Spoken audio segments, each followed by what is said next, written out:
But I was standing over her bed and I just couldn't do it. And she woke up and she just was trying to fight the knife away from me. Hey, I need you to come to my house right away. What's happening there, sir? I think my mom is dead. There's a lot of blood. Think someone broke in and killed my mom. Joe, what's your mom's name? Her name is Kathy Blair. On the night of December 5th, the Austin Police Department received this chilling 911 call. 53-year-old music teacher Kathy Blair had been robbed and brutally murdered in her home. The perpetrator left no evidence behind, but little did he know, he was accidentally caught on a night vision camera. This is 53-year-old Kathy Blair. Kathy was a mother of two, Hannah and Joseph, and had been divorced twice. After many years of putting others before herself, Kathy decided to pursue her own dreams. In 1994, she moved to Austin, Texas, the live music capital of the world, where she earned her master's degree in vocal performance from the University of Texas. Following her graduation, she became the director of the Christian Choral Society of Austin. Kathy found her dream house down in the peaceful neighborhood of Tamarack Trail in northern Austin. Life had been going great for Kathy, and everything was finally in place. On December 5th, 2014, Kathy's son, Joseph, popped in for a short visit. Joe was in the Navy and planned to spend a couple of days with Kathy before his new appointment. On the night of December 5th, Joseph went to have a drink with a couple of friends. After he left home, Kathy tucked herself in, hoping to get some rest for the big day ahead. Joe was gone for a couple of hours, and then he returned home at around midnight. That night, Joe walked into something that changed his life forever. Hey, I need you to come to my house right away. What's happening there, sir? I think my mom is dead. There's a lot of blood. Think someone broke in and killed my mom. Joe, what's your mom's name? Her name is Kathy Blair. Police arrived to a truly horrific murder scene. Kathy Blair was laying on her bed, drenched in her own blood, with her neck split open. Whoever killed Kathy left no room for mercy. Kathy's house had been torn open, with drawers pulled out and multiple valuables missing, indicating that the killers came for something and left with it. Blood was found on the light switch and drawer handles. So, was this a robbery that turned into murder, or a murder with a robbery cover-up? That's what the detectives wanted to know. Unfortunately, it seemed like the killer had carefully planned this, as he left no DNA evidence behind. With no witnesses, leads, or evidence at the crime scene, the detectives needed a miracle that would move the case forward. And the miracle that they had been praying for came at the perfect time. On the night of Kathy's murder, around 1:30 a.m., Rob, Kathy's neighbor, had been testing out his new thermoscope when he inadvertently captured footage of a man walking toward Kathy's house. At the time, he thought nothing of it. The next morning, he traveled and later saw the news about Kathy's murder. It was then that Rob realized that the footage he had captured might not be ordinary, but rather could potentially be of Kathy Blair's killer. This wasn't enough to identify the suspect, but at least now the police knew the approximate time of the murder, as well as the suspect's gender and height. The police could also identify the type of car the suspect was walking towards. Or perhaps he was actually heading in the direction of his next victim. Sydney and Billy Shelton, 85 and 83-year-old great-grandparents, lived just a few blocks away from Kathy. The Sheltons had been married for 64 years and were enjoying their retirement years, spending time with family and awaiting old age to take them. Sadly, a ruthless serial killer reached them first. The family nurse arrived for her regular check-in, and she noticed that the front door had been broken into. She entered, unaware of what to expect, and the sight that her eyes beheld continues to haunt her to this day. Billy and Sydney's house had been completely ransacked. Jewelry and other valuables were stolen, leaving the house in disarray. And as if the robbery wasn't enough, the perpetrators' thirst for blood didn't spare the aging couple. Billy and Sydney were brutally beaten and stabbed multiple times, with a knife protruding from Billy's eye. The harmless couple was left to die, bleeding out in their own home. Upon arriving at the murder scene, the detectives concluded that the killings were committed by the same perpetrator who had murdered Kathy just days earlier. There was a serial killer on the loose, and their choice of victims were harmless, vulnerable, unsuspecting individuals. Nearly a month had passed without progress for the detectives when they received a tip-off. Someone suggested investigating one of Kathy's former staff members, Tim Parlin. Tim had reportedly done yard work for Blair previously and was soon to become a suspect. The informant described Tim as suspicious, convincing the police that he was worth investigating. The police visited Tim and his wife at the motel where they were staying. Tim was uncooperative, rude, and shut down the conversation very quickly. The detectives had a hunch that they may have found the prime suspect, so they obtained a search warrant and returned to the motel.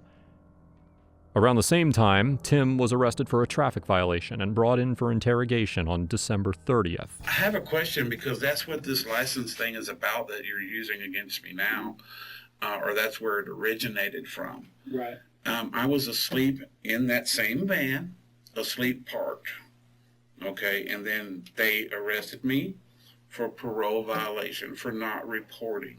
Right. Okay, and then in the van they found a little bit of marijuana. In the van. But they asked me, since the vehicle wasn't moving, right, and since it was just a very minor amount of marijuana, how could that get my license messed up? I'm not sure all the details on that, but I think that whenever you get arrested for marijuana, you have to do like a drug education program, or else your license is, even if it's not in the car, or else your license can get suspended. Yeah, it's part of, even if you're not even in a car? Yeah, even if you're not in. Okay. Yeah. Well, that's how my license ended up being suspended. I've Right. never had any traffic violations or anything like that. I want you've gotten on our radar. I want to get you off our radar Yeah, as quickly as I possibly can. I don't understand. That's But I'm going to be straight up forward with you because I try to be as straightforward with people. we as should I always possibly be can. that way. That's the best way. So, and that is that you're someone that we're definitely looking at in association with this murder that occurred. Okay. You actually think that I did a murder? Well, I'm not saying that you did a murder. What I'm saying is you're someone we definitely have to look at, and we have to do everything we can to try to get you off. So this is where it's real important. Okay. So you have some association with her, and you may not remember it. Okay. With Kathy Blair. Okay? I don't think I ever met her. I don't think I ever saw her. In reality, Parlin had a lengthy criminal record with numerous convictions for assault, drug offenses, and burglaries, accumulating around 30 years of incarceration.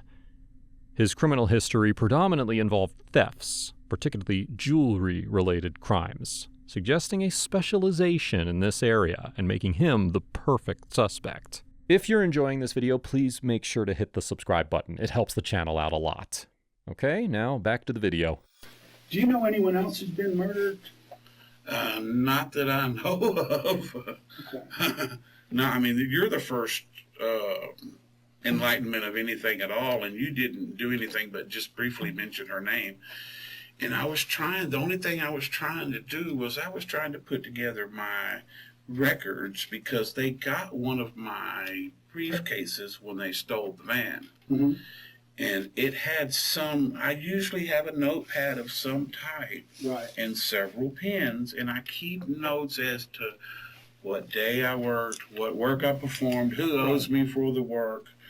And So, one thing that we did was, and we had talked about how this murder that we're investigating, Right. okay, is a murder that happened on the 5th. Okay, the 5th or the 6th. Okay, so the night of. So we talked about maybe what you might have been doing, or if you had been working, and you said you thought maybe you may have been working that day. So, or I was with my wife, one or the other. So we went to your work. I think I was still employed there at that time. Yeah, and you weren't. You weren't employed, and you weren't working during that week. So did he say what day it was he actually let me go from there? Yeah, I think I was on the last schedule. day you worked there was, let me see. I know I was there Thanksgiving Day for sure. 12/2. 12/2. 12/2. And that would have been that would have been the end of that week's schedule right there. That would have been a Saturday or a Sunday, 12/2. Yeah, probably. And this day that this thing happened is on a what day? On the 5th, and what day It was of the 5th. the 5th week? is a Friday. 5th and 6th. So it would have been on a That's Friday. Saturday. Friday night, Saturday morning. Oh, golly. She usually works early. We usually go to bed early, Right. 8 o'clock, 9 o'clock. She's usually 8. When she goes in at 3:30, 4 in the morning, usually we're in bed by 8 o'clock. Or, around, I think what we do is we put on wrestling or whatever show it is that she wants to watch, Criminal Minds or whatever, we fall asleep to that. Parlin made a poor attempt to divert the detective's attention and steer the conversation away from the topic of jewelry, but little did he know it was already too late. So let me ask this, because this is the key thing, and this is something that might have happened, is that did anyone give you anything to pawn or give you anything and now looking back on it went, No. well, man, I don't want to have that one held over my head because now that the cops are looking at it. Because sometimes people who don't have a clean record will get somebody else who can pawn stuff, aren't red flagged and stuff, to pawn stuff. So that'd be important for me to know because I don't want you to get hemmed up over. This was December the 6th, and this is December the 30th. Let me think a so second. this month.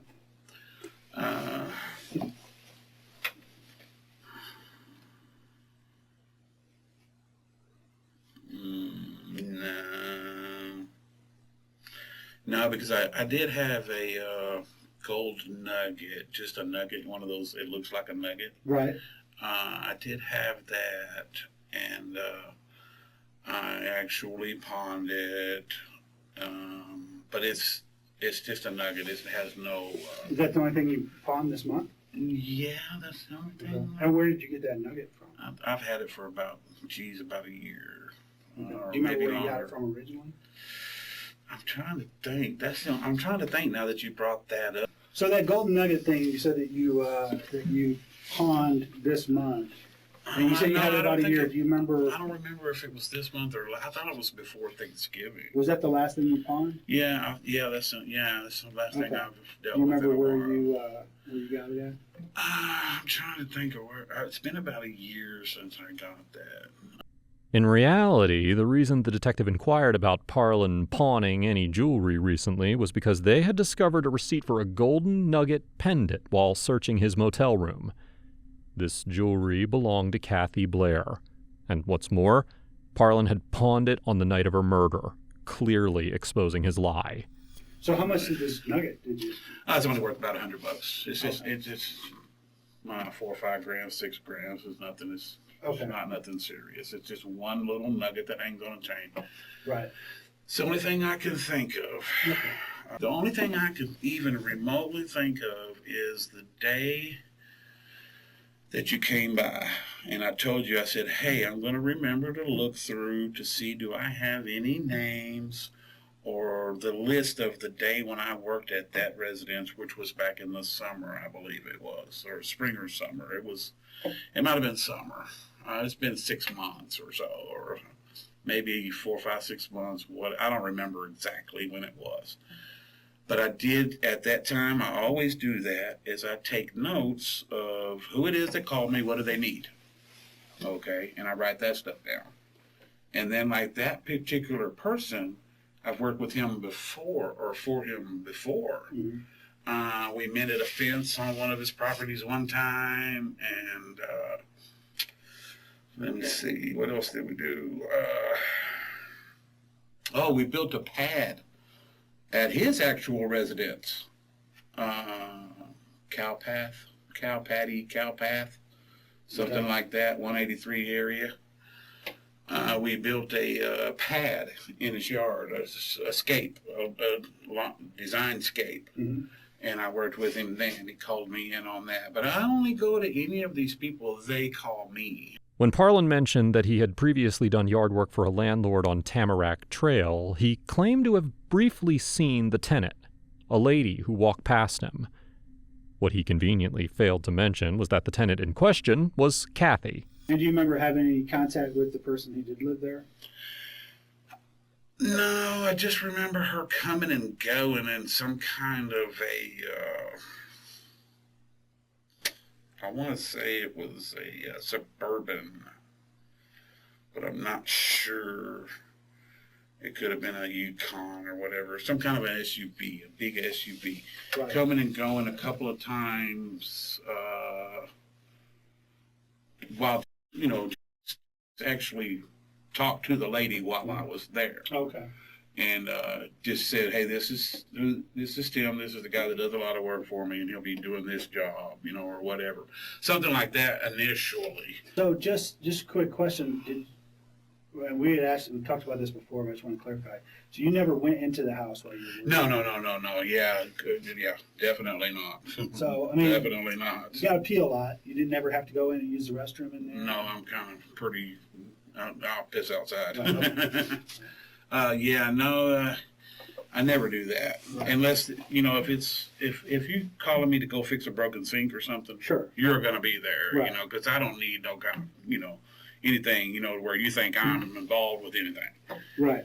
Well, and the thing is, and the reason I asked, I'm because kind that of is, cautious about yeah, that. I mean, that is an important thing, especially in this particular circumstance, because, obviously, like I say, one of the things we check is DNA. Yeah. And even when somebody is, wearing work gloves or whatever, going in and out, there's still a lot of times will leave DNA there at the scene. So, Yeah. we like to make sure that someone's Yeah. been inside, that we make sure that we get them identified, and that there's a reason that they might have left their DNA there at the scene. Yeah, I don't do not remember going inside at all. Okay. As a matter of fact, I don't ever remember even, I think just one day, but I'm not even sure. I think one of the days, Mr. would probably remember Mhm. having me meet him over there and taking me to show who I am to the person. So this guy's going to be back there doing that French Right. drain. And like I said, never. So might you have been in the house? No, I take my I own was drink. outside. I take my own drinks. I take my own food. I don't, like you saw in the van, I got it in the summertime. I'll take a container full of tea. Mhm. And then I go to corner stores, grab a 99-cent brisk tea or grab ice water. That's one of the things I'm a decent guy. Okay. So I don't even leave my cigarette butts. Right. Okay. I put my cigarette butts when I'm working. I put my cigarette butts in my pocket.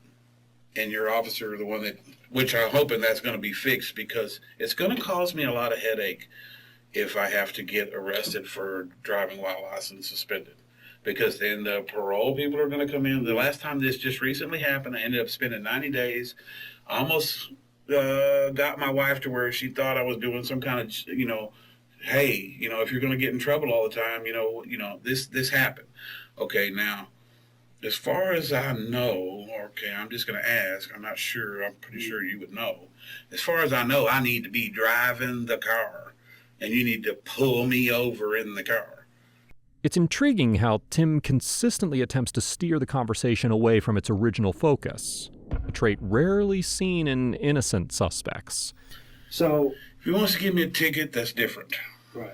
I can pay the dang ticket, But if he's going to let it go to where I have to get in a lot of trouble and have to Okay. deal with... So 'cause let's she already- focus. Hey, let's. I totally understand your concerns. See, I'm not doing that. it's- But I want to stay focused on the important thing. Okay. Okay. That's what I call little trouble. Okay. A Okay. ticket or even going to jail for a ticket. That's little tiny trouble. Okay. Big trouble is murder. Okay. Murder is big trouble. Yeah. That's what I'm really trying to steer you away from. So let me just ask you a question. Do you know anyone else who's been murdered this month? Shouldn't be a hard question. Who's been murdered? You mean This month? Yeah, somebody. She went to some funeral and a church thing for something. Who did? My wife did. She actually. I couldn't go. I was actually working. Somebody from our church. I didn't know them, but they're from our church. The detectives already had an answer to this question. While searching Tim's room, they asked his wife if she knew the Sheltons. And indeed, she did. So what did your wife tell you had happened to these people? I don't think she knew us other than just whatever the paper said. She read about it. The only thing I remember is we were laying there, and she read something in the paper about it, and then she looked at me, and she had a couple of tears in her eyes, so I said, "What's wrong, baby?" And she said that she knew those people. Oh, Okay, so, or maybe not knew in the sense of like first name basis or whatever, but knew, them from the church, knew that they were members of the same church. So let me ask you, actually, we're talking about stuff from the apartment. So That's the only thing I can think there of. was, that you would have found. in a backpack, you have a backpack, and there was some jewelry in that backpack as well, including some in a box. Oh, yeah, that's actually, it was bought. It's actually a blue and purple stone, silver ring, something like that. And it's in a case, and it was actually bought. And that should have been, I think there's only a watch or two couple of old watches. I used to wear them all the time like you do, but I don't anymore. And So there were a lot of jewelry bags in there, like, like the bags that you buy jewelry in, that sort of thing. little velvet bags or little plastic bags. Right. Yeah, I keep a few of those around for that. I actually have things in them, like usually I'll put it up. If it's not junk for the kids to play with, Right. I put it up. I put it away. Right. And it would be inside one of the bags. There's nothing stolen So tell me or about nothing this- related to a this murder box. or anything in there. Right. During the search, the detectives noticed some jewelry that Parlin had failed to mention. When questioned about it, Parlin claimed that his sister had gifted them to him for Christmas. I'm a little concerned. I mean, when I see stuff, I'm not saying I don't believe you, Yeah. but I have to look at things in an objective way. Check out your records for back with me, and I will actually even, given the chance, I will actually show you all receipts for everything ever bought from the pawn shop. Mhm. And there's a stack like this. Sure. Okay, so I don't do it. I did it a lot in 07, 08, 09. I kind of sort of messed with trinkets a little bit, but kind of quit because of financial. You can't afford it. But I have the receipts for everything, that I've ever bought. I have the receipt. It's a big stack of them. It bugs me a little bit.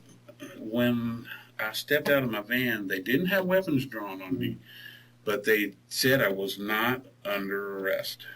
Okay, I asked you, am I under arrest? Well, I think at that moment they were detaining you, so they hadn't really made a decision at that point. Well, I always want to know. No. Yeah, Sure. I always want to know what is going on. I Right. try to be alert to that. Well, and I'm trying to keep you up to date on what's Yeah, going on. And one thing that's going on for sure is that we're conducting a murder investigation. A murder Here's an interesting investigation. thing. Okay, so as we discussed, okay, Are you liking me for this thing, or are you liking to try to, make sure that I'm not liked for this thing? here's the deal. Okay, here's the I'm deal. just This is asking you what I straight want, up, and this is not trying. I'm not trying to be pat. Okay, what I'm trying to do is, if you did it, I want to get the proof on you. If you didn't do it, I want to get you out of the way as soon as I Right. possibly can. Yeah, I want to do the same thing. And here's what I'm. I didn't do it. Okay, I get it. Here's what I'm running into. Okay, so. You're looking for anything little. You got there, but here's the thing too. Okay, and something we just discussed, and that is that. So you have Kathy Blair over on Tamarack, right? You were over at her house. Well, I Right, doing some work. heard you say the Right. name, but I didn't. She didn't contract me or anything. I wouldn't And even know her. Here's the deal too. Okay. weird coincidence. The Sheltons, you also have a connection to the Sheltons too. I don't. Okay. I don't. I mean, I didn't know them or anything. You or go to the anything. same church, But you right? got to And you understand, go, and your wife knows them pretty well enough that she well, went to the funeral, she right? knew them, but I didn't. They're separate. And just to be on the safe side, you never been in their house, right? Never been in their house. Because she did. Never your been in their wife house. did massage and stuff like that over for them at their house. She had said something about she knew them. Yeah. Okay. But I would. So you never went in there? No, I didn't have nothing. I just want to make sure, because that's, Yeah. again, when we're talking about just making sure that if we see something, we have an explanation. You know, it's like I ask you, everything that we've done, everything I've seen that concerns me, I ask you, and you give me an explanation, okay? Like, Yeah, I I found wanna make pills, sure. I ask you, you Yeah, give me an I wanna make explanation. sure I that found everything- jewelry, I ask you, you give me an explanation. And that's what I'm looking for. So when I'm asking you stuff, Yeah, all I'm asking you for I want to make sure we I'm can put asking it all on the table for here. explanation, you know, okay? yeah. And I'm not trying to BS you, I'm not trying to do it, but it is just kind of weird that I thought y'all were that looking you for just knives. you happen to know Right. people that were Well, duh. 3 people have been yeah, murdered this month, okay? How many people? well, 3. There was the Sheltons were murdered and Kathy Blair was murdered. The Sheltons, more than one? Yes. She had just said it was the lady. Well, maybe she just knew the lady. Yeah, maybe that's what she meant. Yeah. So that's a weird coincidence. It doesn't mean that you did it. Okay? Yeah, well, I okay? definitely So that's a didn't weird do coincidence. it. Parlin's demeanor in response to the accusation is indeed peculiar. An innocent suspect would typically react with shock and defensiveness, perhaps even being too stunned to mount a defense. However, Parlin's animated denial is concerning. His attitude towards the murder, coupled with his chuckling when denying involvement, is disturbing. His behavior resembles that of someone accused of minor transgressions, rather than a reaction fitting for being accused of triple murder. Wouldn't have known anything. Right. I'm trying to transpute it just in my Right. head, and it's not. But as you ringing see, a there's a bell. lot of coincidences that are going on. So that's Yeah. what, and in my line of work, coincidences kind of set off alarm bells. So we have to look at those. You We can have to rule them out, check them. though. You know, We, or we can, rule but them it in. takes a lot of work. And Yeah, that's, rule this them is out the or one- rule them This in, is the either way. process that we use to rule it out. I'm sorry, That's the because people this that direct it. process is kind of not. So on the 15th, do you have any recollection of what you might have been doing on the 15th? Oh yeah, we do that every night. We sleep together every night. I mean, she works 4 to 12, so Right. unless I go do laundry, and that only takes about an hour. Mhm. Sometimes she'll go to bed at 8, and I'll go do laundry and get home at 10. Because I'll leave right when she's going to bed, and I'll be back in bed. And then as soon as I get in bed, she wakes up. You see, she knows I'm there. So I sleep So with this her month- every night. This month, there wouldn't be any situation where she said, well, I got home from work and he was gone, or he came home, or he left, sometime during the night, unexpectedly, nothing like that. No. So over the last month, just to be clear, so that I'm 100% clear, we wouldn't find any record of you being anywhere out at night. No, yeah, not late So at you're night. always, no. you're always. Yeah, well, 10-ish, it's the latest, By 10. So after I don't even after hardly. 10 or so. Yeah, after 10 or so, we're in bed, for sure. The detective asked Parlin a trick question. It was to know his state of mind, and his response was interesting. I would ask people, what do you think should happen to somebody who did that? Oh my God. Well, I don't know any of how it happened or what happened. Did they Right. shoot him or what? I don't know anything. But I would think that if they were church members of our church, they were good people. And so they need to be punished. Right. I mean, I can't really step up. I did my 15, Right. and I did it. It was tough. Sure. So they should have to do. I actually did. There's people coming in there for church and other things like Doing less that. time than you. Huh? Doing less time than you. Yeah, I did less time than that. Yeah. That's And then not only that, it seemed like I got the raw shake every step of that 15. Mhm. Every time there was a little disciplinary this or that or whatever, it was because they had a big hand and there's no other law to supersede like you have laws or morals to go by. or preferably morals Right. over laws, but Right. both. And there was never any of it, Right. in any of the dealings with me. So you don't think in a situation like that, I mean, They should if be there's- punished severely. you don't think there's redemption that can happen for someone who did something like that?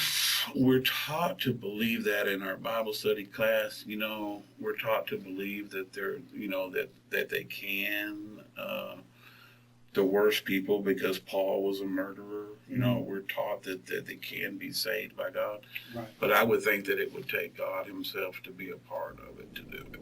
For clarity, the expected response would be for the suspect to say justice must be served without asking for the specifics of the murder, especially because 3 people were brutally murdered. But that wasn't all.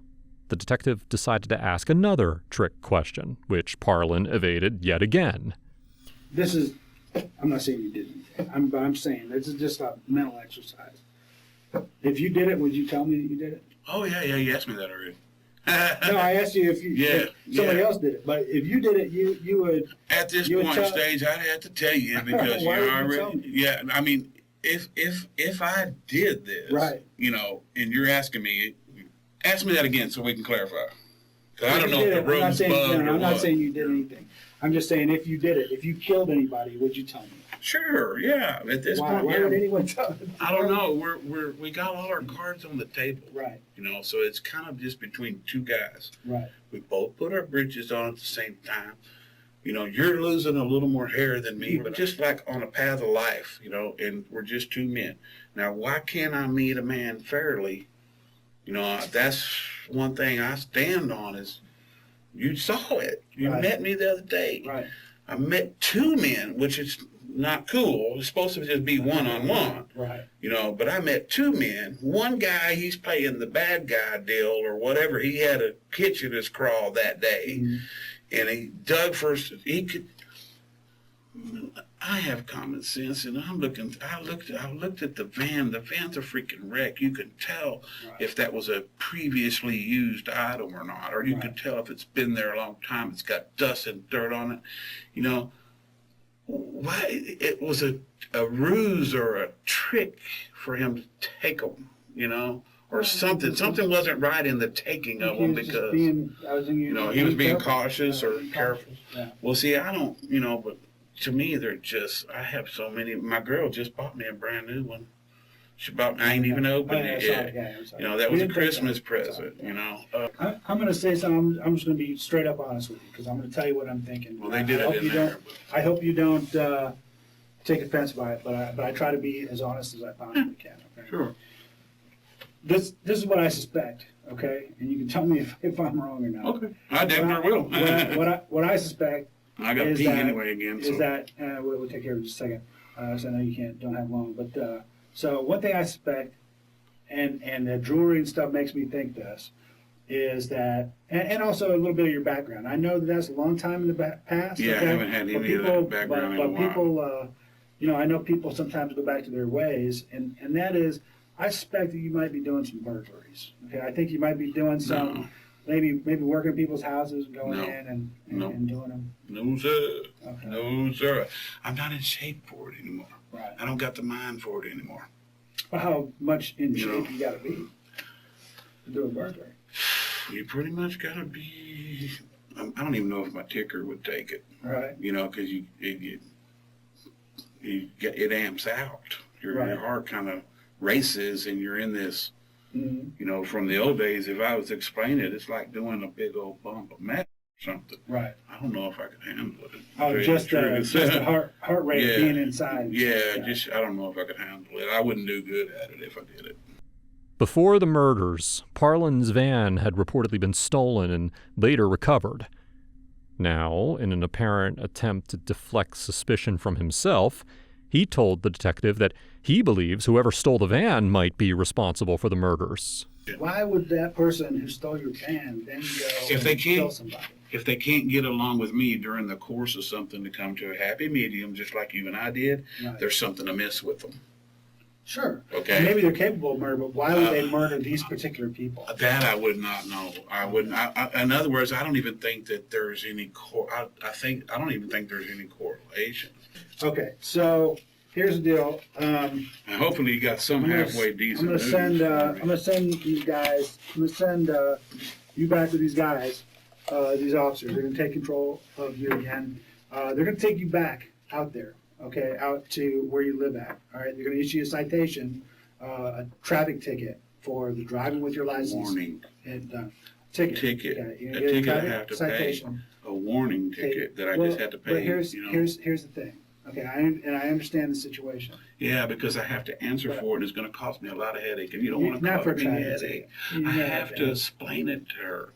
Well, you already have to Is explain it, this. you know? You have to explain that you've had contact with me, correct? Yeah, she's going to ask so me you everything. just explain the whole thing. Say, hey, listen, I was driving, I got a traffic ticket. They brought me in and they talked to me. Okay, not a big deal. I don't pretend like other people. I don't pretend that I'm a human polygraph, that I can look at somebody and tell if they're lying to me or not. Well, what does your gut tell you? Sometimes I can, sometimes I can't. After 20 years, you got to have a gut. So what my gut tells me is that you're a talker. You talk. I'll tell a you lot. the truth. Yeah. You know? So what I rely on is the facts. So you give me a lot of facts. We've talked about a lot of stuff, and I can check those facts. And those facts check out, then I know that you were telling the truth. If they don't check out, then I know you weren't. That's how my lie detector works. It's pretty easy, you know. It's based less on Do they hunches have and to more stuff. handcuff me when they No, they do can it? take you back without the handcuffs. All right, just stay here, okay? Okay. Well, if Parlin claims he's not the killer, then who is the man in this footage? After Parlin left the interview, he was arrested for possession of a Class B substance. While in custody, he confessed to the burglary, but he implicated his friend, Shawn Gant Ben Alcazar, as the killer. Additionally, the police received a lead on the car seen in the footage, a sedan registered to Tim's sister. Upon searching the vehicle, they discovered a wealth of incriminating evidence. Firstly, there was dried blood in the car, identified through forensics as Kathy Blair's blood. The detectives began thinking that they were near closing the case, only to realize that they had barely scratched the surface. The truth behind the murders was far more shocking than they had anticipated. Shawn Gant Ben Alcazar lived in Galveston, Texas, approximately 4 hours away from Austin. Shawn Gant had zero criminal record. Gant was a Navy veteran and held a degree in microbiology from the University of Texas. Shawn Gant Ben Alcazar was renowned for his high intelligence. About a year prior to the events, he had been employed as a high school teacher in Galveston. However, he had since resigned and taken on other lawful employment opportunities. He was not the type of person typically associated with a case like this. Essentially, Shawn and Tim were like words and their opposites, making it highly improbable for them to be jointly involved in any criminal activity. Despite their conviction that Tim was their prime suspect and was merely implicating Gant, the police decided to interview Shawn Gant nonetheless in order to explore all leads. So, on January 9th, 2015, Shawn Gant was brought in for an interview. So we talked on the phone a little bit. So, I mean, obviously we kind of know what the deal is. We're investigating a murder in Austin, and in particular, we're looking at Tim Parlin as the person that we believe committed the murder. Mm-hmm. So, what we're trying to do is, when we talk on the phone, obviously, you mentioned you come into Austin sometimes, Mm-hmm. and that you were, and that at least on one occasion you stayed with Tim at his place. And of course, we also mentioned that Tim had thrown your name into this whole mix when we interviewed him. So that's why we're here, because we have to basically eliminate you as a suspect before we can move on with Tim, and that's kind of what's holding us I got up it. right now. I'm curious because I'm completely in the dark on this. Who was murdered? So to begin with, we're not going to be able to say a lot about Yeah. the actual murder that we're investigating, and it's not just to you, but just in general. We haven't talked a lot about these murders because it works to our advantage. Because when we talk to people, when they tell us things, we know that they're being truthful with us, so we don't like to say a lot. Oh, you mean you don't want to lead them? Right, exactly. And we Okay. want to hear from people that we talk to what they know, not what they heard. Gotcha. Right. Okay. And also with this particular guy, there's no telling what kind of stuff he might have been involved with that would be interesting outside of that, the murder in general. So, Yeah. we don't want to focus too much just on that. So I want to point out to you, you probably already realized this since you came in voluntarily, that you are you're not in any trouble. We're not arresting you. You're not under arrest. You're free to go anytime that you want to go. Yeah. And all that. So anytime you want to. Well, no, I want to help you Sometimes I guys make people out mad, so if because you make me mad, you just you can just leave anytime you want. You might not be able to find your way out. I have trouble finding my way out. I can't help you with that, but we'll get you out if you want to go. Okay, so it's important that you understand that this is totally. I'm not one of those people who's going to be. My mom's an attorney actually, Right. and she was like, an attorney should be present, and I was like, well, why? They're going to tell me not to say anything, and the thing is, honestly, I want to help you guys out because, this guy, wolf in sheep's clothing, basically. Right. Didn't tell me anything about his past. And, I'm starting to feel like he set me up like a patsy or something because, he set me off that night. He's like, my girl's there, so you can't stay there, so take off. And I'm like, well, what am I supposed to do? He's like, well, I'm not going to babysit you, just to go do something. So tell me, when did you first meet Tim? The very first time I met him, I can't remember the date, but it was a long time ago. Like, it was this year, of course.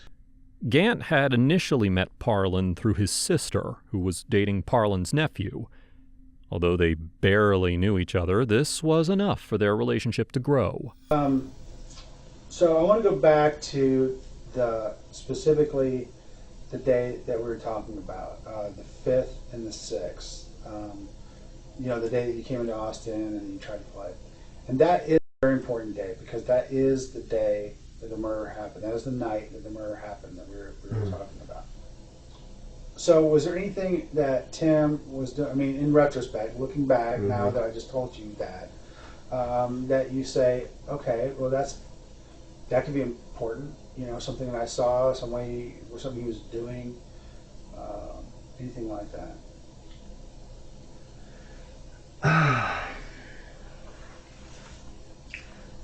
I have a bad eye for that sort of thing, but I'm going to try to think.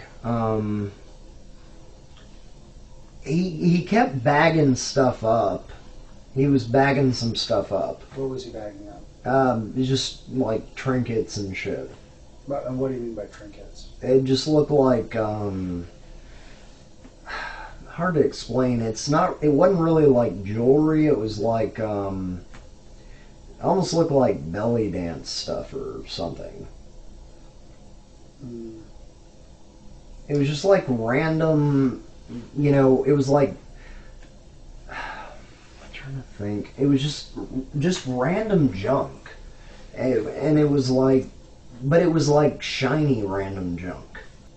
See, the thing is, he talks constantly, Right. and like you space out, Right. and so he was constantly talking at me, and then he brought something out, and then I was just like, I was zoned, and he was like showing it to me. I don't remember what it was. Okay. Yeah, he really, you've talked to him, right? Yeah. He just yammers on and on. Yes, he does. It's evident that Gant has a lot to say about Parlin. And although nothing he said is particularly untrue, his comments could be a scope to have the detectives feel he detests Parlin too much to have anything to do with him. When you first got there that night, how was he dressed? Let's see. He was fully dressed. He had pants on, a shirt, and like an overshirt. And do you remember the colors of these? Fairly dark. What about his shoes? I can't remember anything but dark clothing, so the shoes would probably be dark too. One of the things that he had done is that Tim had convinced him to go on a burglary with him, and and went out, they drove around, and one of the things he says that he went with Parlin on one of these burglaries and stayed out in the car while Parlin went inside and then returned. So, obviously, that was it was good that he told us that, so we understand kind of what's going on. Now, if we have done that on the burglary, or on a burglary, and then it turned into a murder, obviously that would be something that we were interested in.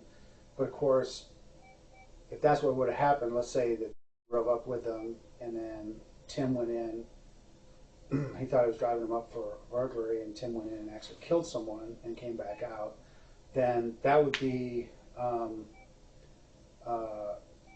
would be problematic. However, for as well. However, there's a big difference between one who had no idea that was about to happen, and Tim, who planned to do that and went. Yeah. So then you left, and then you drove around for a while, and you came back around 4 a.m. Yeah. So here, and I told you, there's like a lot of different pieces of information we have. It's like a big puzzle. We're always trying to put it together. That's why it's very helpful for you to be here, because you help us put this information together, and make sense out of it. So one of the pieces of the puzzle that we have is that, if you're familiar, it has a camera that covers that back parking lot where Tim's is at. I don't know if he mentioned it to you. He railed about it all the time to me because of that. His car getting stolen. He was so mad that the police had not checked that camera. So, of course, we have to do our job. So we made sure that we got that camera recording for the whole month of December. So I haven't gone through it yet because I sent it to the corporate office, and it actually got notified that it's here, but it's in the mailroom of the police department. So I'm going to, that's sort of one of my next things I'm going to have to go look at. Let's go look at this piece of video. So, it doesn't show like the front of Tim's room or anything like that. I mean, that would be too easy. But it does show us, stuff that's helpful to our investigation. Like, for example, you can clearly see cars that are coming and going from the parking lot. So what I would expect to see, based on the story that you've told me, is I would expect to see you arrive, and then Tim's van to leave at the time that you Tim's car. Tim's car. I keep saying that.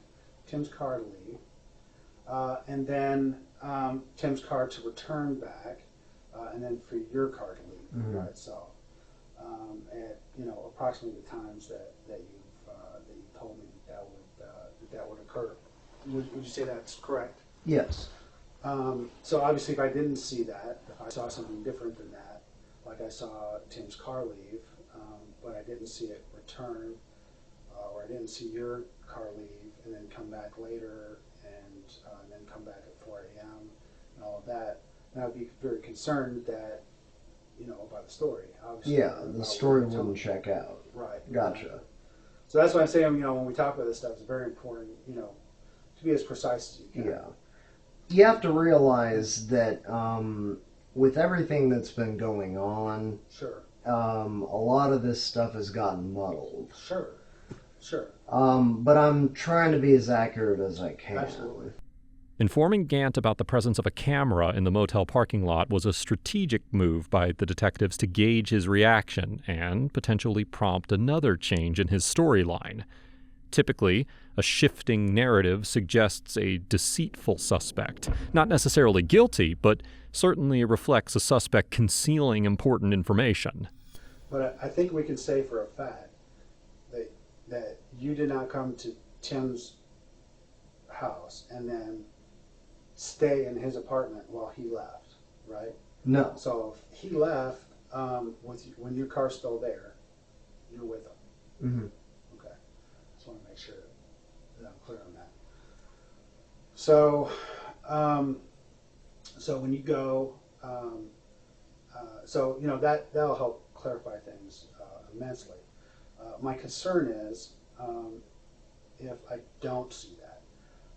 Because, now we're starting to get into some kind of concrete things that we can explain. So I guess this is the sort of thing that the defense would bring up, right? Exactly. They would say, exactly. but wait, this Right. doesn't check out. Exactly. Somebody else might have done it. Yes, you took the Right. words right out of my mouth. Because my mom's a lawyer. Right. Yeah. So that's why we have to make sure that we do everything we can to clear it. That's why we go to such lengths as this to try to figure it out. So what's really important is that if for some reason you stayed with him in the car that night, we need to know that right now, because we need to understand the explanation for that. Okay, what kind of guy that this Tim Parlin is. Well, I'm starting to see he's a piece of shit. Yeah. And one big thing he does is he uses people and manipulates them. He tries to get them to do his dirty work or to participate in it. I mean, we all understand that. We understand that whole deal. So that's what we look at. So the thing that I'm saying to you, and the thing that I really want to make clear to you is that really within a few days we're going to know. For sure whether or not you were there when this happened, and so if it turns out you weren't, then that's actually much better for me for my case. However, I think that I'm starting to think that maybe you were, that maybe you were there. In the thing, like I said, I'm not saying you killed anyone. I'm saying that maybe you were with Tim when he did this. Maybe you didn't realize that's what he was going to do.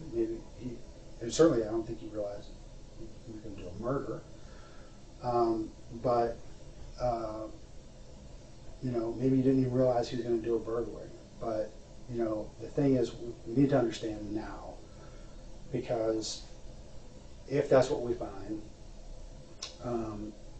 If we find that you were with him, then then we're going to have to make our own assumptions about what that means and what that is. In an effort to elicit a prompt confession, the detectives employed a strategy known as minimizing the crime, a technique from the Reed interrogation method. This approach was intended to encourage him to open up about the events of that night in the hopes of uncovering the truth.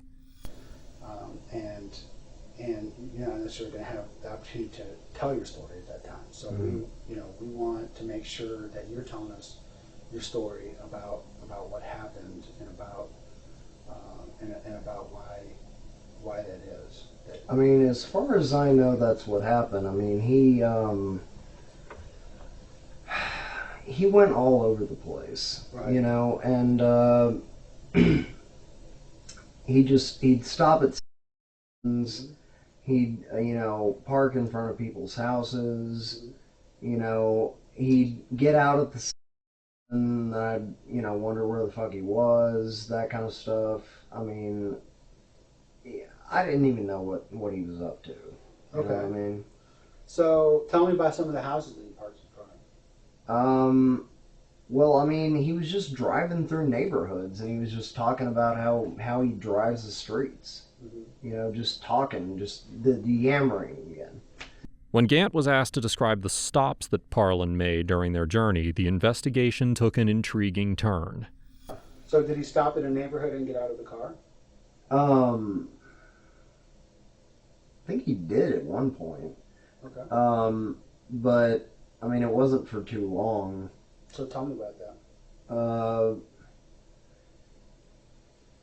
Say he was trying to, see if someone was there. Okay. Because he said that, somebody had, jacked or something for drugs. And, so, he went up to the fence line or whatever, disappeared there for a little bit. Okay, so tell me about like the neighborhood where this was at? Was this the only stop that he made? Yeah, that was the only time he stopped and got out Okay. in a neighborhood. Okay, so tell me about that. The neighborhood was like,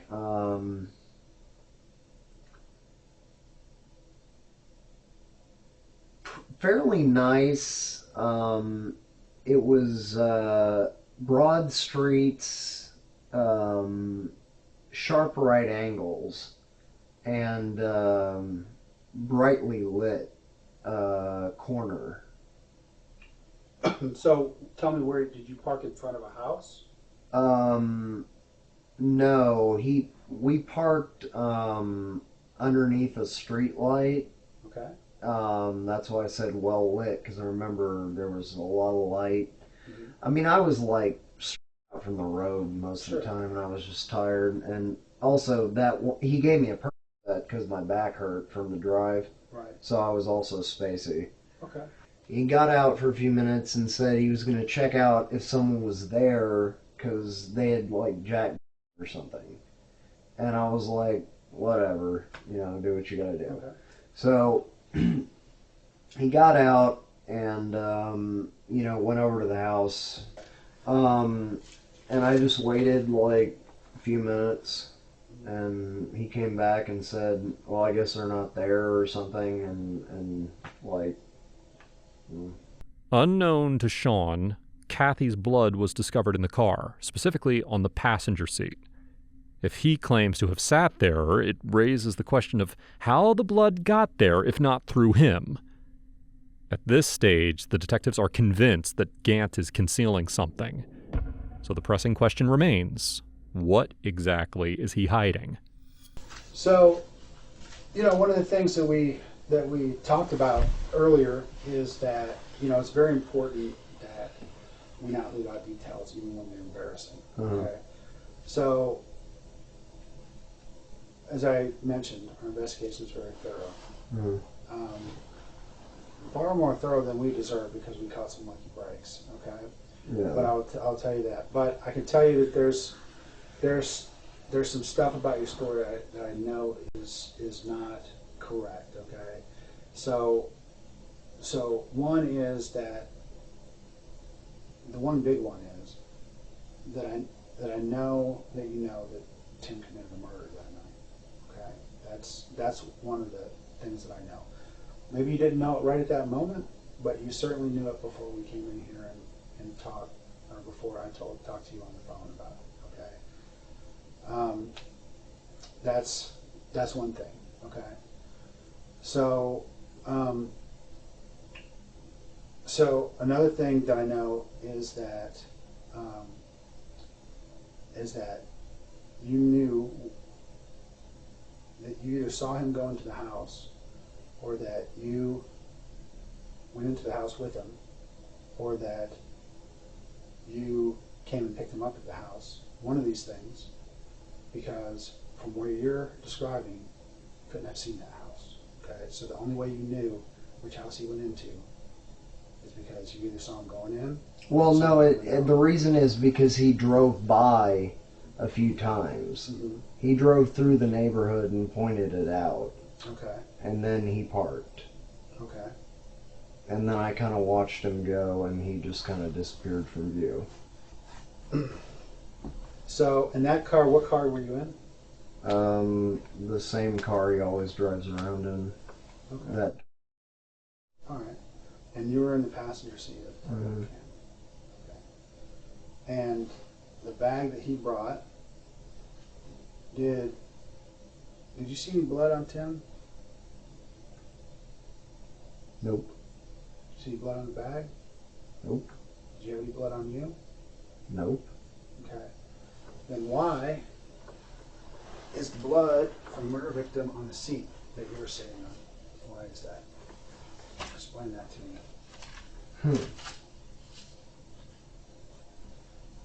So the problem here is that, so I think you see what I'm saying. Yeah. Is that you're describing, okay, and what you're saying is when people, and I find this all the time, this is something I see all the time, when people start swimming across the lake, okay, the thing I always like to say, if you're swimming across the lake and you get 90% across the lake, you haven't swum across the lake, right? Same with telling the truth. You tell 90% of the truth, you haven't told the whole truth, okay? So, right now, okay, these are things that we know, and there's no question about it, okay? Both through our investigation and really, frankly, based on what you told us right now. You were at the scene of where the murder happened. You were in the car, okay, that was used to get there, and you were sitting in the seat, based on what you said, where we found the murder victim's blood, okay? Yeah, but And I don't expect you to have to explain that right now, okay? Well, I'm telling you that, the reason I'm telling you that is so you understand, okay? Mhm. All of these things, all of these facts that I have to present, I have to present them to grand juries, and I have to present them to the district attorney. I have to make sense out of them, okay? I have to make sense out of them. Because if I leave it to them to make sense out of it, then they're going to think the worst, you know? They're going to say something like, there's blood on that seat, and you're sitting in that seat, and the person who's sitting in that seat had blood on them. That would make sense, right? Mhm. Therefore, the person sitting in that seat must have been the murderer. Mhm. Okay? So these are the type of connections that people make, okay? Yeah. So and what helps them make those connections, and we've discussed this already, and make those assumptions and think the worst is when you say things that we know are not correct, okay? With the detectives catching on to Gant's deception, they decide to initiate the first direct confrontation in the interrogation. If you have blood on you and transfer it onto the seat, then we need to understand why that is, that you would have transferred blood. Well, onto the seat. thing is, you know, the blood could have gotten on the seat after I got out, right? He could have had something that had blood on it. So put it on the blood is a seat. liquid. It's a viscous liquid. Yeah. It dries very quickly. We're both very well trained in blood stain recognition and in understanding. We've actually done, as part of our training, scientific tests where we actually do drying on blood. So we know that blood that once it's dry is not going to leave the type of stain that we saw there. The stain that we saw there is from something that is saturated with blood. Fresh blood that is not dried is transferred onto the seat. So something with blood on it, fresh, undried blood on it, transferred on the seat. So it didn't happen 30 minutes later. It didn't happen an hour later. It happened. It could have been the A short sack. time after the thing. Okay. Did the sack have blood on it? Oh, well, like I said, I didn't see it. Okay. But Well, let me ask you this: if it could have been the sack, okay, and you're sitting in the passenger seat, and it's possible that the blood from the sack on the passenger seat, isn't it possible that he handed you the sack? I guess so. Okay. Well, so I guess the question would be, did he hand you the sack? Is that how the blood got I don't remember. there? Okay. You know what he did with the sack, honestly. Well, we need to remember, and it said it could have been the sack. Why are you saying it could have been the sack? Well, I'm just throwing out possibilities. I don't know how it got there. You know? I mean, he just stopped and said he wanted to check out these guys who supposedly jacked, you know, or whatever. And I was like, okay, do whatever. By presenting the suspect with options or scenarios, interrogators can gauge their reactions and assess their authenticity. What Gant doesn't know is the more he follows their storyline for safety, the more it exposes the fact that he is a big, fat liar. Well, like I said, there wasn't any kind of plan. It was just like we were just driving around, and he just said something about these dealers who supposedly did some jack on somebody. I think it was, I don't know. And he said, I'm gonna go check if their car's there or whatever. Just walked out, came back with the sack, I mean, I guess he did hand me the sack and put it in the floorboard, or I guess between my legs or something. And, Do you remember that happening? What do you guess it happened?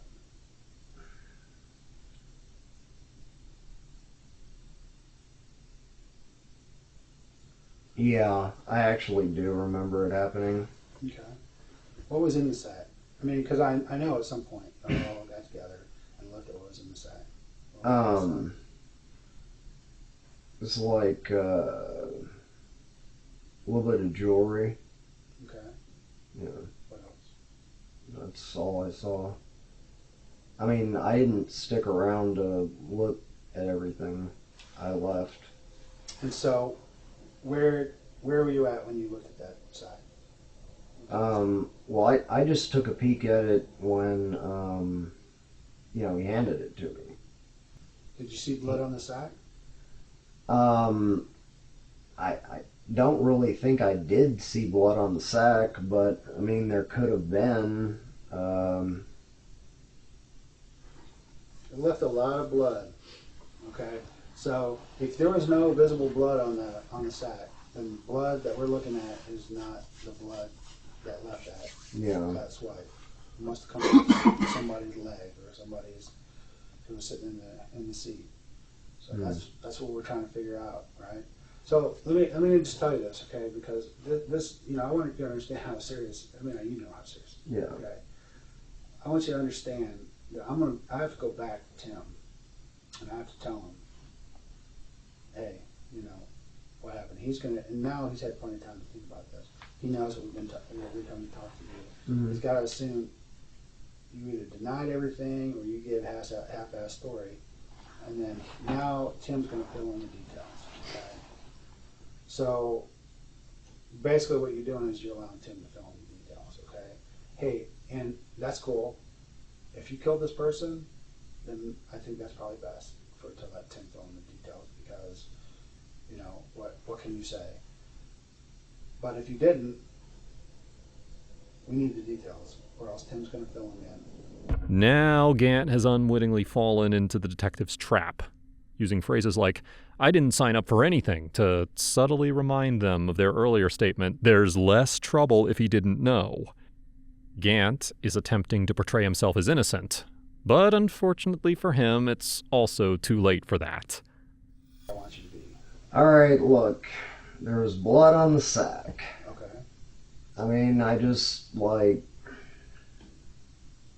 So let's. I didn't want to do the failure to report thing because, it's just I had no idea what the hell he was doing in there. I was out of it, and he just said he was going to go look at the cars. Came back with a sack, had blood on it, threw it in the passenger floorboard, and I took a peek at it, had jewelry in it, and I didn't want anything to do with it. When did you figure out that it had something to do with the murder? Well, I mean, the fact that it had blood on it was not a good sign. Right. But I was like... Did you ask him? Yeah, I did. I was like, what the hell? And he's like, oh, well, things got messy. And I was just like, what did you, get me into, whatever. And, I was just like, drop me off, Okay, and so I'm assuming you saw the news reports. No, I didn't see any news reports. I don't even know who got killed. That's why I asked you. Okay. This question is another trick thrown at Gant by the interrogators. They use it to see how much information the suspect has about the murder. And whether Gant likes it or not, his response reveals a level of involvement. So you said it was the white thing. It was a sack? It was like a pillowcase. Okay. And it was what color? White. Okay. And how much blood did it have on it? A lot. Okay. And what about Tim? How much blood did he have on it? Well, I couldn't really tell, because he was wearing dark clothing, so Okay. I didn't know whether or not, I mean, I think he had some maybe on his hands, but I don't know that he had any on the rest of him. Was he wearing gloves when you went in? He wasn't wearing gloves, but I suppose he could have put them on, you know, en route, because he had blood on his hands. Okay. And you saw the blood on his hands? Mm-hmm. Yeah. And he gave me the sack. In response, the detectives then decided to ask him about the December 15th murders. I mean, I just... Okay. So, but you went and saw him 2 more times after this, right? Yeah, but he never did You anything couldn't like have been that that again. offended by the whole thing, right? Well, I mean, he didn't involve me in it again, so... Are you sure you didn't get involved in anything like this again? Yeah. You didn't go to any places where you went inside? No. You weren't sitting out like doing any other burglaries? Hmm. I just want to be clear, we had talked about another date as well, and that is December 15th and 16th, which is a Monday and Tuesday. Am I right, Carrie? Yes. Sunday and Monday. Sunday and Monday. Were you in Austin that Sunday or Monday? Quite possibly. Okay. And were you with Tim Parlin? Yeah, I think so, but I think I stayed back in my car and listened to music. Do you know what he did with the jewelry, like, later on? I have no idea. I mean, do you think he still has it? He may. He may have a cache somewhere. Where does he have a cache? Well, I mean, he wouldn't have told me that. He just seems like the kind of guy who would squirrel something away somewhere away from his apartment or, you know, hotel. So what do you get out of this whole thing?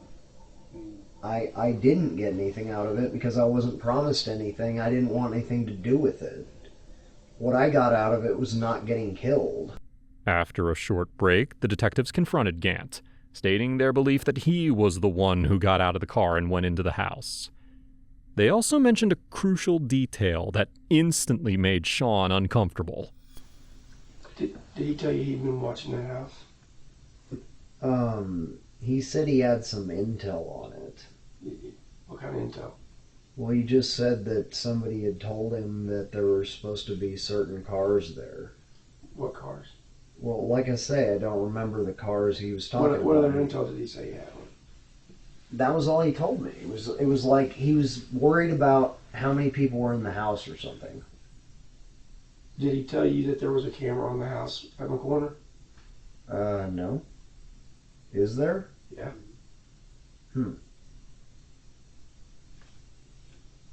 Well, no. Did he tell you to go in that house and to call him when you were ready to come back out? No. You sure? Yeah.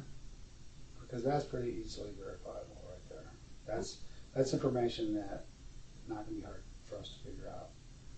So that's why we bring it up. Okay. There's some things about your stories that just concern me, really. And one of the things that concerns me is the possibility that you went in there and that you said you called Tim when you were ready to come out. Okay? Because that makes more sense than what you're saying. It makes a lot more sense. You waited 3 minutes and you walked out and you're looking around talking to him, and you know the guy's casing the place. Why are you standing out there in front of it? I mean, it kind of blows it for him, doesn't it? Are you ringing his phone? If I'm casing, sneaking up on a house, creeping up on the side of the house or whatever, and somebody rings my cell phone, I'm gonna kick the shit out of them because I didn't want to get caught. Well, I don't do this sort of thing. Yeah, Yeah, but you're smart enough. You got a college degree. You're not dumb. Shawn. Started waiting and I didn't know what he was doing. Shawn, What? Were you in the house and you called him and told him you were ready to come out? No. Why do you keep asking me that? Because that's what seems like the story leads to. Well, that's not what happened.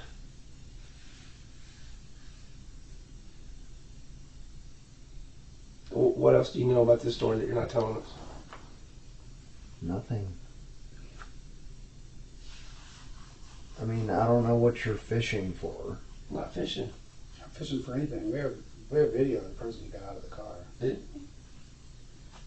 We have video of the person that got out of the car. Okay.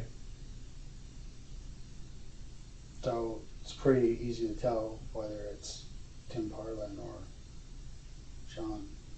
Yeah. Right. So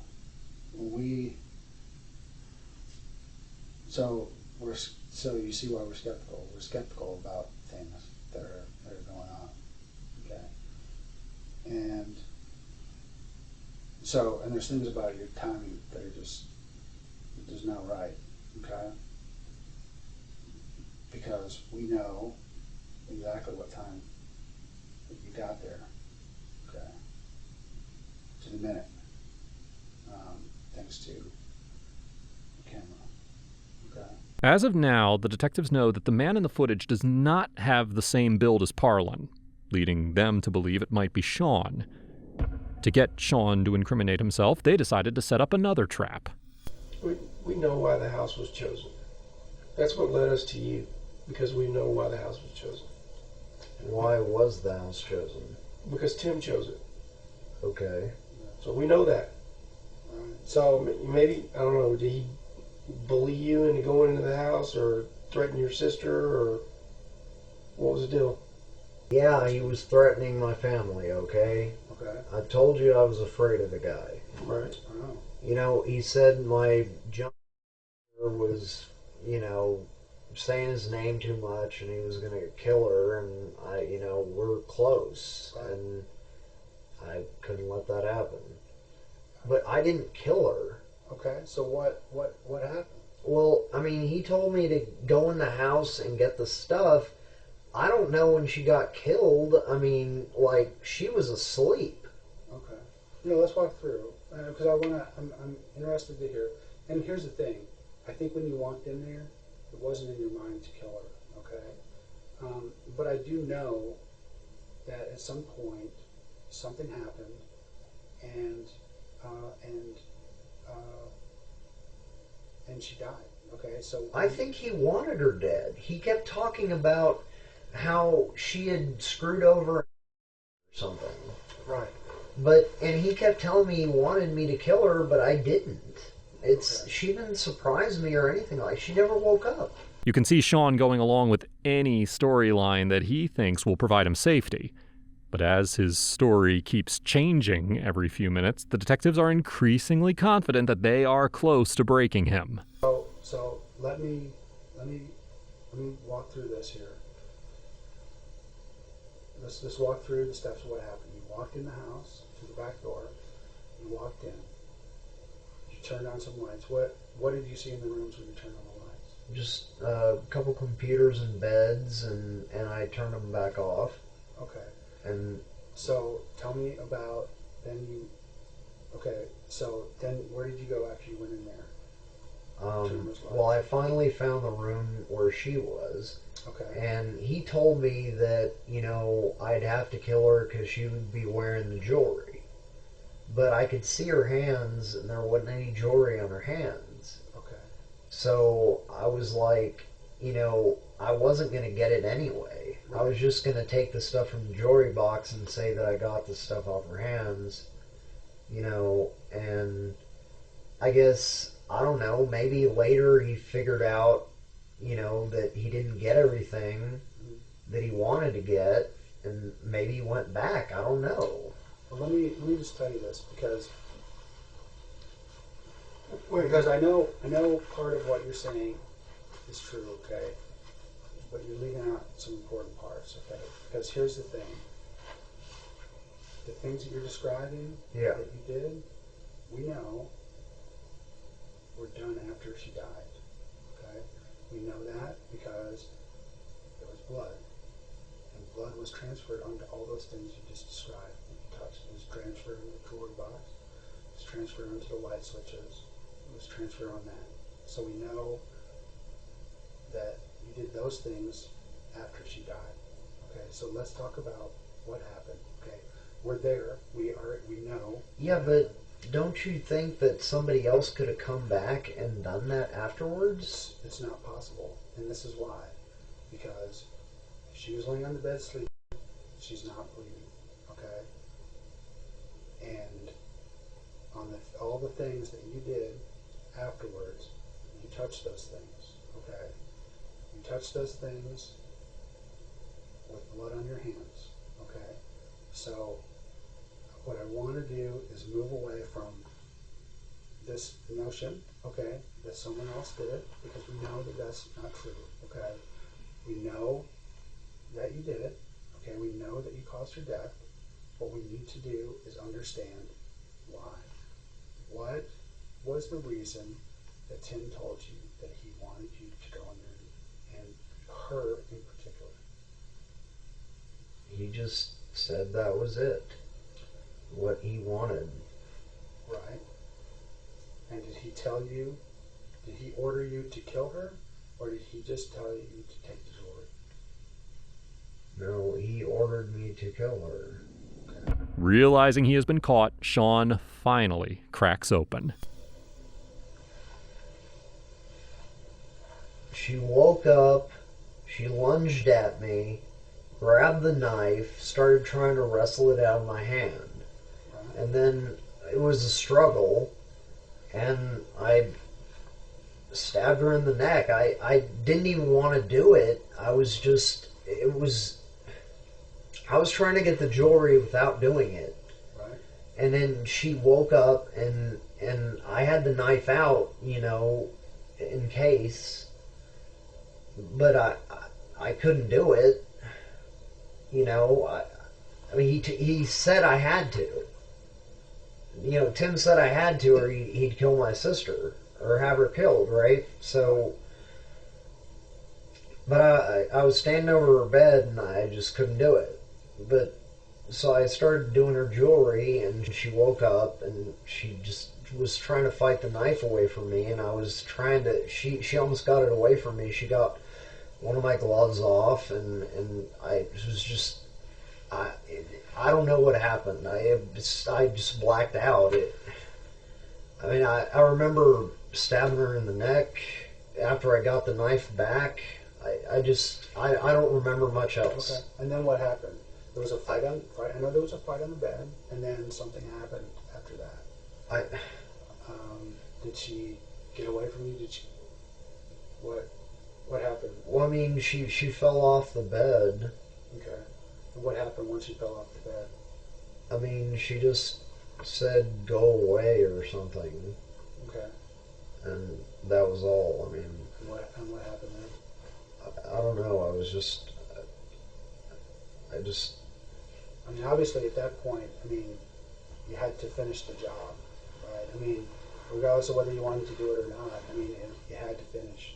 So, how did you finish the job? Well,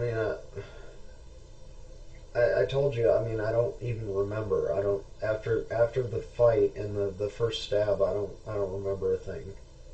In the first stab, how many times did you stab?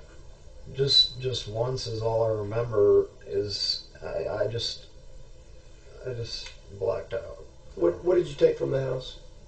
Just the stuff from the jewelry box. Describe some of the pieces.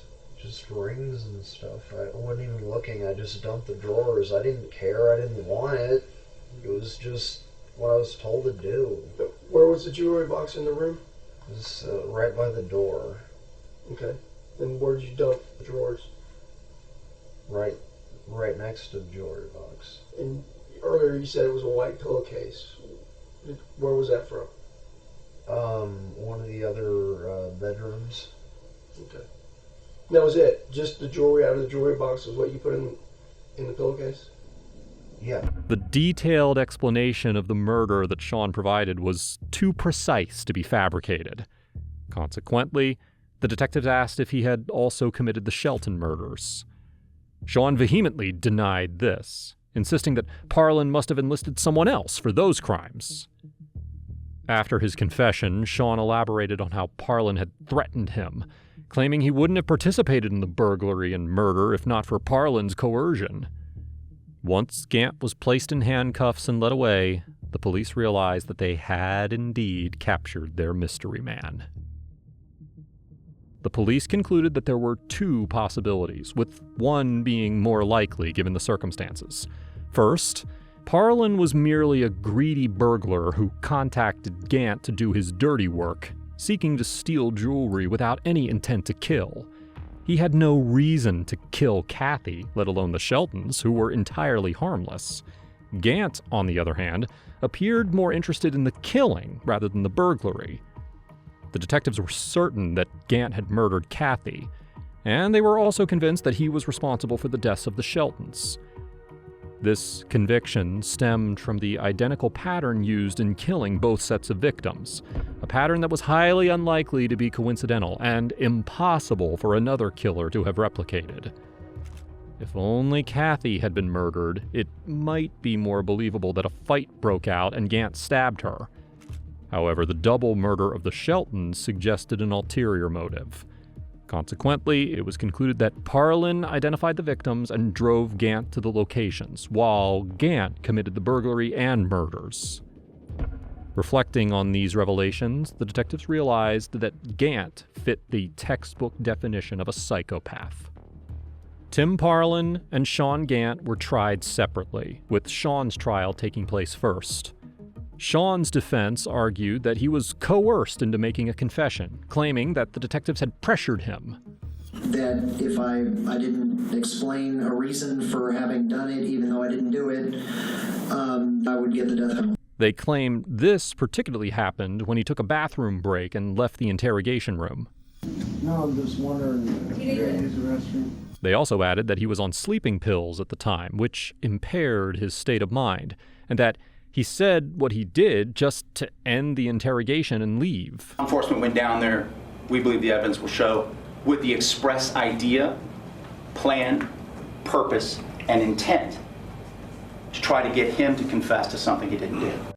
I felt like I had to confess to this crime that I didn't commit, and if I didn't, the questioning was just going to continue, and even if I just stopped saying anything, I had been led to believe that they would quote-unquote prove that I had done it regardless of what I said. All right. Shawn, did you go into Kathy Blair's home? No, I did not. Have you ever gone into her home? No, I have not. Did you kill Kathy Blair? No, I did not. Shawn's trial ended in a mistrial because one of the jurors was convinced of Shawn's innocence. Since the jury didn't unanimously agree on his guilt, it led to a retrial. This meant that if the second trial also ended in a mistrial, Shawn could possibly become a free man. The victims' families were devastated, but the prosecutors went harder during the retrial, giving it their all. Watch this. It was a struggle, and I stabbed her in the neck. I didn't even... Look what he does with his hands. He's retrieving a memory, right? Involuntarily, he's doing this. He remembers doing because he's the one who murdered her. Fortunately, in the second trial, Shawn Gant was found guilty of murder and sentenced to life in prison without the possibility of parole. Tim Parlin, on the other hand, faced 5 charges of capital murder for the deaths of Kathy Blair, Sidney Shelton, and Billy Shelton. Tim Parlin was also sentenced to life in prison without the possibility of parole. Now, if you think this case was horrific, well, you need to check out my video about the evil best friend who got caught on CCTV.